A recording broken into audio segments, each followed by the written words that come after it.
Salah satu bacaan Alkitab favorit saya adalah tentang penampakan Yesus di jalan menuju Emmaus yang tertulis di pasal Lukas 24 ayat 13-35 yang dapat saudara baca sendiri saat ini. Saya kira pasal ini mengajarkan tentang harapan besar bagi umat manusia. Kita pelajari bahwa ada dua orang berjalan menuju Emmaus, tempat yang menurut tradisi sejarah bernama Kubeibeh, kira-kira 7 mil dari Yerusalem.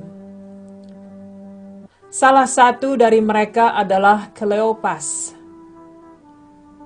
Mereka berada dalam perjalanan kembali dari kota Yerusalem untuk merayakan Hari Paskah atau Pesach dalam bahasa Ibrani, yang didasari oleh peristiwa-peristiwa bersejarah bangsa Israel yang telah dibebaskan dari perbudakan di Mesir melalui pimpinan Nabi Musa.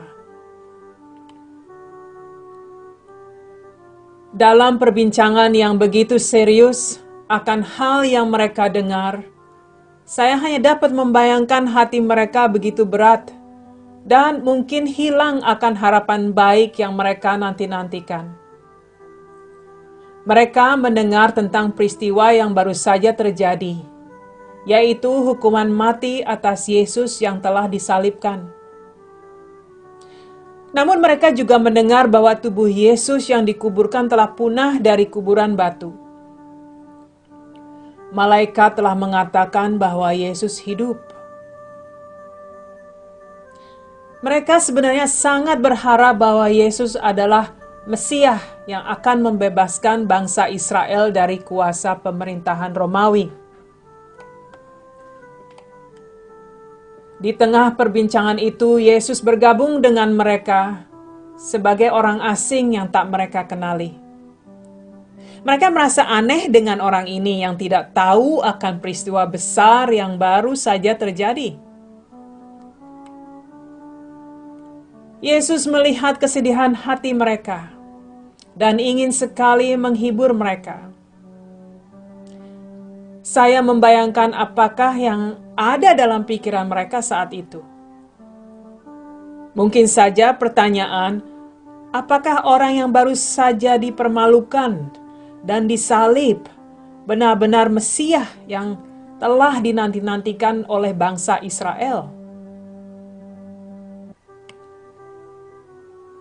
Saudara, pada saat itu Tuhan masih menutup penglihatan mereka untuk tidak mengenali Yesus yang bergabung dengan mereka dalam perjalanan itu.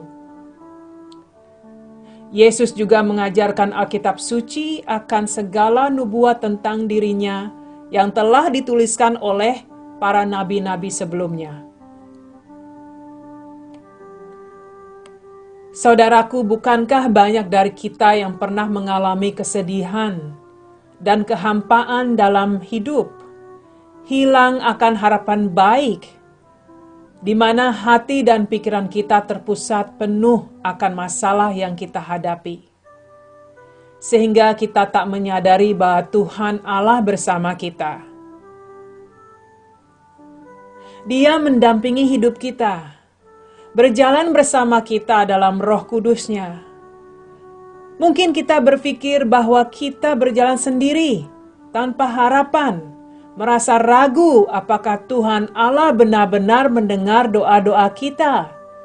Dan kita mulai meragukan firman-Nya yang suci, firman Alkitab. Kita tidak menyadari kehadiran Roh-Nya yang begitu setia.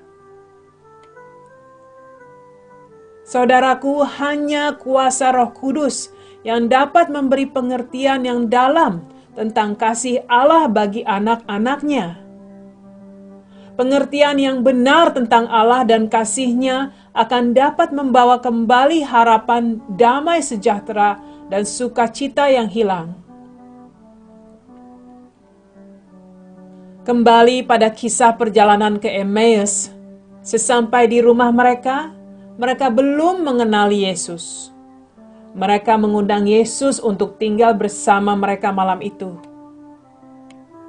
Pada saat mereka makan roti yang telah diberkati oleh Tuhan Yesus, di saat itulah saudara, Roh Allah membuka penglihatan mereka dan mereka mengenali Yesus.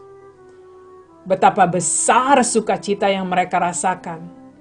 Tuhan Yesus hidup. Tuhan mereka hidup. Saudaraku, bisa saudara bayangkan sendiri betapa besar sukacita yang mereka alami. Saudaraku terkasih, apakah saudara pernah mengalami sesuatu masalah di mana saudara sangat tidak mengerti dan sulit untuk memahami jalan hidup saudara sebagai orang percaya? Rasanya semua jalan buntu. Bersama dengan berjalannya waktu, pada akhirnya saudara mengerti bahwa Tuhan selalu bersama saudara.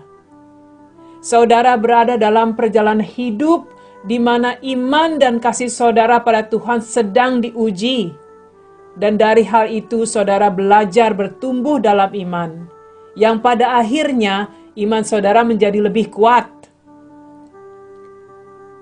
Saudaraku, semua ini adalah kasih Allah yang Dia limpahkan melalui Roh Kudus pada kita. Pengalaman dan perjalanan hidup itu telah membuat saudara lebih bergantung lagi pada Tuhan Allah. Dan saudara terus akan berjalan dalam terang Allah, apapun yang terjadi. Firman Allah mengajarkan bahwa tak ada sesuatu atau siapapun yang dapat memisahkan kasih-Nya dari kita yang percaya pada Yesus. Pada saat kedua orang itu telah memakan roti yang diberkati dan diberikan oleh Yesus, Roh Kudus telah membuka penglihatan mereka. Mereka telah melihat Yesus Kristus yang hidup. Sekarang mereka mengalami sukacita dan harapan yang begitu besar. Setelah itu mereka segera kembali lagi ke Yerusalem untuk memberitakan kepada pengikut-pengikut Yesus yang lain bahwa Yesus Kristus bangkit dan hidup. Saya kira mereka sangat bersukacita dan tak sabar menunggu sampai pagi hari untuk memberitakan berita gembira pada pengikut-pengikut Kristus di Yerusalem. Saya kira mereka sangat bersukacita dan tak sabar menunggu sampai pagi untuk memberitakan berita gembira pada para pengikut Kristus di Yerusalem. Satu hal yang perlu diingat, bahwa dalam perjalanan itu, Yesus mengingatkan dan mengajarkan Alkitab suci pada mereka, bahwa semua yang terjadi tentang dirinya sudah tertulis dan akan terus digenapi. Bukankah mereka berkata, bukankah hati kita berkobar-kobar ketika Ia berbicara dengan kita di tengah jalan dan ketika Ia menerangkan kitab suci kepada kita? Saudaraku, firman Allah adalah kebenaran yang mutlak, yang berisi banyak nubuat-nubuat tentang Yesus Kristus dan rencana kerajaan Allah bagi umat manusia. Kita harus mempelajari dan mengerti benar tentang firman, karena yang telah tertulis dan dinubuatkan sudah digenapi dan akan terus digenapi. Saudaraku terkasih, kali ini saya akan mengingatkan saudara pada kejadian tentang turunnya Roh Kudus dalam Alkitab, Kisah Para Rasul, pasal 2. Di mana pengikut-pengikut Kristus berkumpul dan dipenuhi oleh Roh Kudus. Para jemaat ini berkumpul setiap hari, bertekun dalam pengajaran Rasul Allah, bersekutu, memuji Allah, berdoa bersama, dan mengasihi satu dengan yang lain.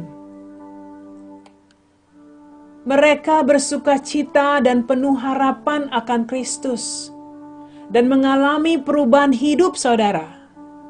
Yang sangat penting adalah Roh Kudus memberikan keyakinan akan keselamatan kekal yang mereka dapatkan, keyakinan akan iman dalam Kristus.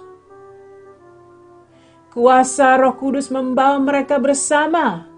Selanjutnya, khotbah Petrus membuat banyak sekali orang bertobat dari dosa mereka dan menerima keselamatan kekal, keselamatan Yesus Kristus. Bisakah saudara melihat dua contoh pekerjaan Roh Kudus yang berbeda dalam kehidupan pengikut-pengikut Kristus? Hal yang pertama adalah kedua pengikut Kristus yang berjalan bersamanya menuju Emmaus. Roh Kudus membuka penglihatan mereka untuk menerima keyakinan akan iman mereka dan harapan akan Yesus Kristus yang bangkit dan hidup.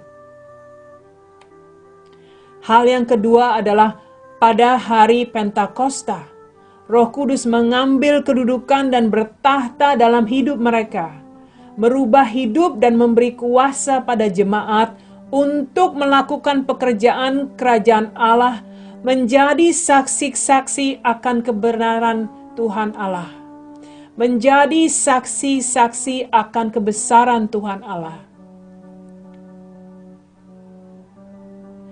Roh Kudus adalah Roh Allah yang bekerja dalam hidup anak-anak Tuhan untuk membangun dan memperbarui hati kita untuk menjadi seperti Kristus.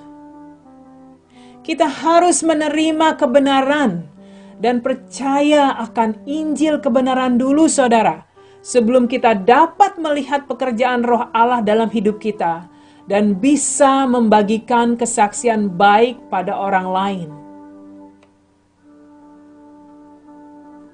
Saudaraku, doa saya pagi ini adalah agar semua pekerjaan Roh Kudus dan kuasanya dalam hidup saudara merubah kehidupan iman saudara untuk lebih lagi mengagungkan Tuhan Yesus Kristus dan menjadi berkat untuk hidup saudara dan hidup orang lain. Amin, saudaraku. Tuhan berkati selalu. Sampai jumpa minggu depan.